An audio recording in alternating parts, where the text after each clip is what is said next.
Ridley never talked about it. And then suddenly I was called up to his office, and he's in there with Neil Corbould. They were already in the conversation about doing a sea battle in the Sahara in June. I'm kind of listening. He knows I'm listening. He said, "Are you in?" I said, "Yeah, but what? We're Gladiator II." I said, "Right, the sea battle in the Sahara." And that's what we did, the sea battle in the desert.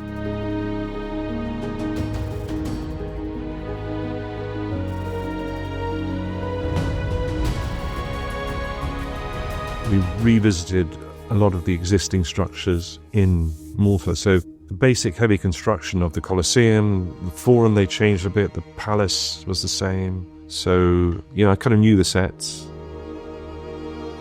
Of course, now we had fast telescopic cranes. We didn't have those back then. But the actual filming, the language of it, how you set about a scene was the same. If anything, film language got a bit faster. Ridley works very quickly. He loves digital because he gets, the big pictures, but he likes seeing everything. So that means he can deploy more cameras. Huge big monitors. He has 6 of them, and then he has a smaller set along the bottom, and he sits there like a vision mixer and he calls the shots out. He's very proud of his background in TV, where he used to do live recordings, live drama. He doesn't watch it back quite often. Sometimes he does, but if you watch each camera back, if you do a 2-minute take, you've got 9 cameras, that's 18 minutes of like nothing. So each camera operator has to have command of their immediate environment. You mustn't tell them to try and get everything. Even 72 frames, 3 seconds at the end of this, but they're going to be really important, because if we stopped and redid that, it would feel like an insert. It's preparation, it's logistics, especially with so many cameras. Some cameras are in shot, but it doesn't matter because their shot's dead. So you can cross or track right in front of someone. If you know, it's choreographing that. I worked very hard on the colours. We tried to keep the tungsten light, because when you dial in a colour, the camera sees it different. HMIs are balanced to be a bit of both, but the sun's always more close to a tungsten. And then we'd put in this ambient quarter green and a quarter blue, or just a 63, which is pale blue. Green's quite good to use because it actually kills colour, makes things look drab. And all these guys living in this fetid, stinky, underground, damp prison.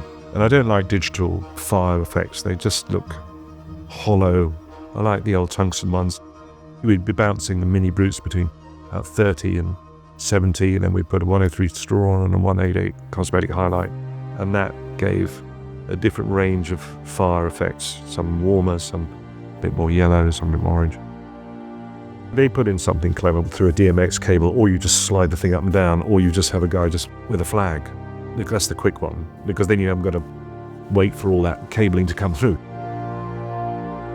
There's some shots in this film which I wish I could have gone in a little better. What are you trading? You're trading speed, energy on the set, performance.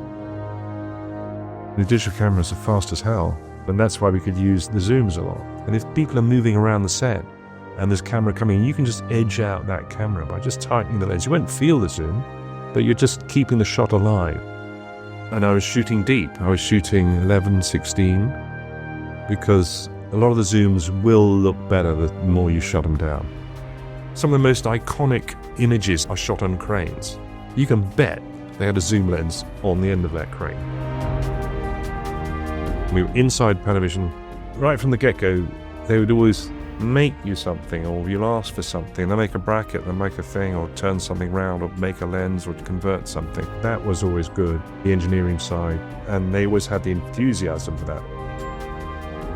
You get excited when you asked about something that, you want to do that, really? You want that enthusiasm and attitude. His influence over us is there. And we've been around him, he scared the crap out of me when I was 17 or 16 watching Aliens. You might think it's your shot. Nick Rowe said to me once, he said, "Don't worry, every shot's been done." So his culture of filmmaking is gonna be with us and carry on, and people will be mimicking and looking back at, and how did he do that scene? But it's the way he puts the shots together.